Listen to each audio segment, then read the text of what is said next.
2022 বিশ্বকাপ মেসিরা কেন চ্যাম্পিয়ন হয়েছিল? মানে মেসি কেন চ্যাম্পিয়ন হয়েছিল জানেন আপনারা কেউ? মেসি চ্যাম্পিয়ন হয়েছিল বেসিক্যালি মেসিকে চ্যাম্পিয়ন করার জন্য আর্জেন্টিনার পুরো টিমটা খেলছিল। পুরো টিমটা খেলছিল। যতটুকু না তারা ভালো খেলোয়াড় ছিল তার চেয়ে বেশি তারা মোটিভেটেড ছিল যে যেভাবেই হোক মেসিকে চ্যাম্পিয়ন করতে হবে, আর্জেন্টিনাকে চ্যাম্পিয়ন করতে হবে। এই জিনিসটা তাদের মাঝখানে একদম ঢুকে গেছিল। সো যার কারণে আর্জেন্টিনা চ্যাম্পিয়ন হইতে পারছিল। আমি বলতেছি না যে শুধু মেসির কারণে, কিন্তু মেসির ইয়েটাও দেখেন, অবদানটাও দেখেন, 7টা গোল ছিল, 3টা অ্যাসিস্ট ছিল। সো ওই জায়গা থেকে আপনাকেও তো পারফর্ম করতে হবে।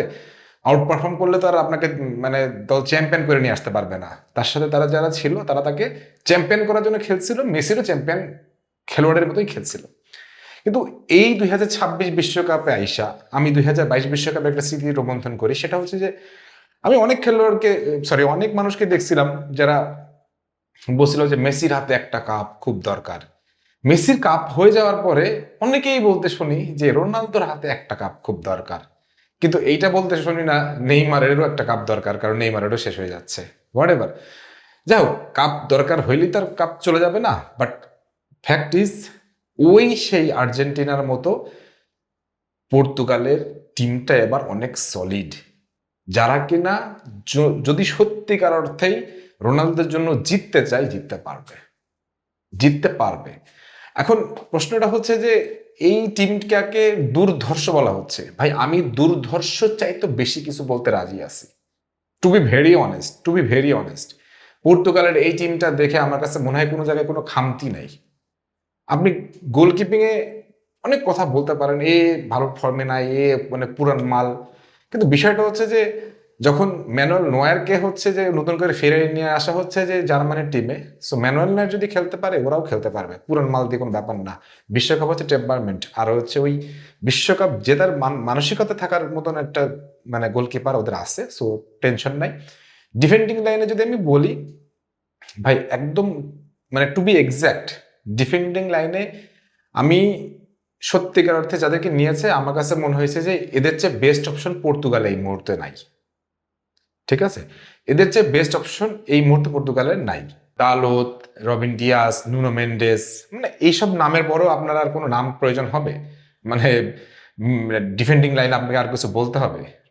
মানে সিরিয়াসলি বলতে হবে না। এই কারণে বলতে হবে না, এই ডিফেন্ডিং লাইনটা আমার কাছে মনে হয়েছে সলিড। ভাই, বিশ্বকাপে খুব ভালো ডিফেন্ডিং লাইন নিয়ে কেউ আসতেছে না। মানে এত একদম কম্প্যাক্ট ডিফেন্ডিং লাইন, লাইক সেই 2010-এর মানে স্পেনের কথা বাদ দেন, হ্যাঁ, মানে ওই রিকার্ডো পুয়েল, তারপর হচ্ছে যে আপনার কি বলে হচ্ছে আরো যারা যারা ছিলেন, সরি নাম মনে করতে পারতেছে না, তো তাদের ডিফেন্ডিং লাইনটা বাদ দেন। এত ডিফেন্ডিং সলিডিটি নিয়ে এই বিশ্বকাপে কেউ আসে নাই। কিন্তু পর্তুগালের এই ডিফেন্ডিং লাইনটা দেখে আমার কাছে মনে হচ্ছে যে সবার যা এদেরও তাই। সো চাপ নেওয়ার কিছু নাই। আর মিডফিল্ডে ভাই, মিডফিল্ডে যদি বলতে যাই তাহলে আমার অনেক কথা বলতে হবে।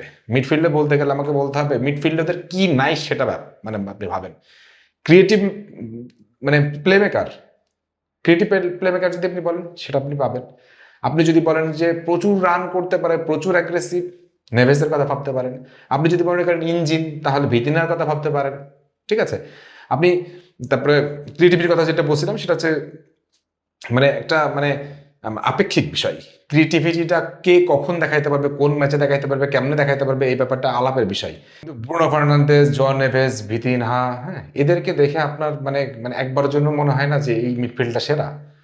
ভাই, আপনার যদি মনে না হয় তাহলে আপনি বায়াসড। আপনি মানে মানে এক চোখ দিয়ে দেখতেছেন। এই মিডফিল্ডের উপর কোনো মিডফিল্ড আমি দেখতেছি না। অনেকে ফ্রান্সের মিডফিল্ড নিয়ে কথা বলছিলেন, অনেকে আর্জেন্টিনার মিডফিল্ড নিয়ে কথা বলতেছেন। ব্রাজিলের মিডফিল্ডটা ভাই অত সলিড না। সো ওই জায়গা থেকে যদি বলেন, আমি পর্তুগালের মিডফিল্ডকে 10/10 দিব। এই মিডফিল্ড যদি বিশ্বকাপ জিততে না পারে, কোন মিডফিল্ড বিশ্বকাপ জিতবে? আর ফরওয়ার্ড লাইনে আপনি বলবেন ফেলিক্স আছে, তারপর রাফায়েল লিয়াও আছে, ক্রিস্টিয়ানো রোনালদো আছে। কিন্তু আমার এখানে একটা প্রশ্ন আসছে, ক্রিস্টিয়ানো রোনালদোকে যতটা কম খেলায়া এই টুর্নামেন্টটা কাভার করা যায়। ক্রিস্টিয়ানো রোনালদোকে আমার মনে হয় ক্রিস্টিয়ানো রোনালদোর কিছু কিছু ব্যাপার একটু ইদানিং একটু বেশি বাড়াবাড়ি পর্যায়ে চলে গেছে। মানে নিজেকে জোর করে হলেও প্রমাণ করতে হবে যে আমি ভালো খেলোয়াড়, এই জিনিসটা এখন আর নাই। রিসেন্টলি তার ফর্ম কিন্তু খুবই, আমার কাছে মনে হচ্ছে খুবই অ্যাভারেজ। মেসি যেমনটা ভালো খেলতেছে বর্তমানে এসেও, কিন্তু ক্রিস্টিয়ানো রোনালদো অতটা ভালো খেলতে পারতেছে না। সো ওই জায়গা থেকে আমি বলবো ক্রিস্টিয়ানো রোনালদোকে ম্যানেজ করাটা, কিভাবে ম্যানেজ করবো ওই জিনিসটা চিন্তার ব্যাপার হইতে পারে, ওই জিনিসটা চিন্তা করা যাইতে পারে। এখন ওই চিন্তাটা কে করবে, কিভাবে করবে, তার জন্য যে কোচ আছে, এই কোচকে আমি আমি অনেকদিন ধরে, বেলজিয়ামেরও কোচ ছিল, অনেকদিন ধরে সে পর্তুগাল দলটাকে নাড়াচাড়া করতেছে, কিন্তু বিশ্বকাপ বাছাইয়ে এই পর্তুগালের কিন্তু 2টা হারও আছে। এইটা ভাবার কারণে তারা টেবিল টপার হয়ে আসছে, কিন্তু 2টা হারও আছে, কিন্তু ড্র আছে। সো এই পর্তুগালে কিন্তু আবার বাছাই পর্বে গিয়ে কিন্তু একটু খাবি খাই আসছিল। সো এই জন্য বলতেছি সবকিছুই কিন্তু আপনার কথা মতো চলতেছে বা আপনার চিন্তা মতো চলতেছে, ব্যাপারটা এরকম না। এই দুর্দান্ত মিডফিল্ডও কিন্তু কাভার আপ করতে পারে নাই। কিন্তু ব্যাপারটা হচ্ছে যে এদের ফরওয়ার্ড লাইনে আমি মনে করি বেশিরভাগ ক্ষেত্রেই ক্রিশ্চিয়ানো রোনালদো নির্ভরতা কমাতে হবে, ইয়াংদের সুযোগ দিতে হবে। হ্যাঁ, ক্যানসেসাও মানে আমার আমার খুবই ফেভারিট প্লেয়ার বর্তমানে। সো এইগুলোকে একটু সুযোগ দিতে হবে। ক্রিশ্চিয়ানো রোনালদোকে আপনি যেটা করতে পারেন, মানে খুব আর্লি স্টেজে একটু খেলায় দিতে পারেন, বা হচ্ছে শেষের দিকে কোনো একটা প্রয়োজনে নামাইতে পারেন। তাছাড়া ক্রিশ্চিয়ানো রোনালদো ফুল 90 মিনিটস খেলে আপনাকে রেজাল্ট লাইনে দিবে, এটা আমি বিশ্বাস করি না। বাট একটা জিনিস সত্য, ক্রিশ্চিয়ানো রোনালদো হচ্ছে ইম্প্যাক্টফুল প্লেয়ার। সে 2006 বিশ্বকাপ থেকে খেলে আসতেছে 26 পর্যন্ত। সেই লোকটার আমার একটা জিনিস খুব পছন্দ হয়, সেটা হচ্ছে যে হার না মানা মানসিকতা। সে কখনোই হার মানে নাই, সে কখনোই হার মানতে চায় না। মানে এই যে হার না মানা মানসিকতা, এই জিনিসগুলো আমার কাছে মনে হয় কেন জানি না ক্রিশ্চিয়ানো রোনালদোর এইটাকেই ক্রিশ্চিয়ানো রোনালদো বানাইছে। কিন্তু ব্যাপারটা হচ্ছে যে মেসির মতো হইতে পারবেন কেন ক্রিশ্চিয়ানো রোনালদো, সেই প্রশ্নটা যখন আসবে তখন আপনাকে একটা জিনিস মাথায় রাখতে হবে, ক্রিশ্চিয়ানো রোনালদোকে গোল করতে হবে। মেসি যেমন 7টা গোল করছিল, 3টা অ্যাসিস্ট করছিল, সেরকম আপনাকে গোল করতে হবে। আপনি শুধু বক্সের ভেতরে যাবেন, মিস করবেন আর এরকম মাথা থাপড়াবেন, হবে না।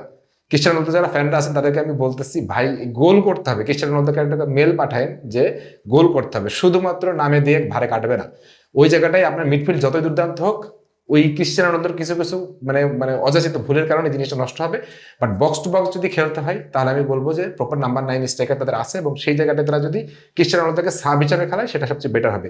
বাট এই পর্তুগাল নিয়ে আমার প্রত্যাশার কথা যদি বলেন, এই পর্তুগালকে আমি অন্তত পক্ষে সেমিফাইনালে দেখতে পাচ্ছি, এবং আমার কাছে মনে হয় বিশ্বকাপ যদি তারা এবার না জেতে, সেটাও এক ধরনের মানে দুঃখজনক ব্যাপারটা হবে।